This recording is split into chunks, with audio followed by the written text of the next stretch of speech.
Hi everyone, welcome to this new series where we'll be solving the Cambridge IGCSE Mathematics Past Paper 0478/22 from the May-June 2025 exam session.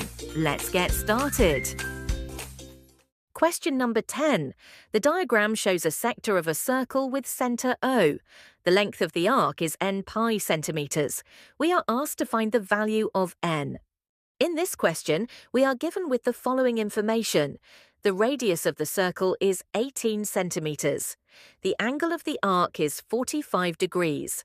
The length of the arc is in pi centimetres. First of all, let us recall the formula for finding the length of an arc. The length of an arc is equal to r multiplied by theta, where theta is the angle of the arc in radians.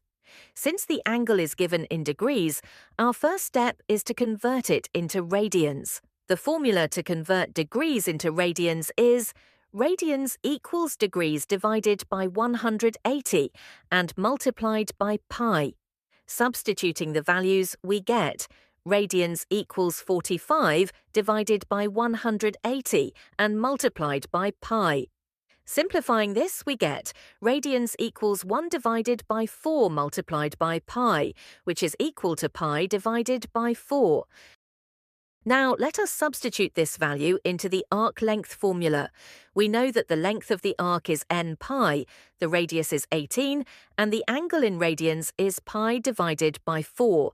So the equation becomes n pi equals 18 multiplied by pi divided by 4. Next, we divide both sides by pi. This gives n equals 18 divided by 4. Simplifying further, n equals 9 divided by 2. This is the final answer. Great! We have completely solved the question. Thank you for watching. Please like, subscribe, and share with others. Have a nice day.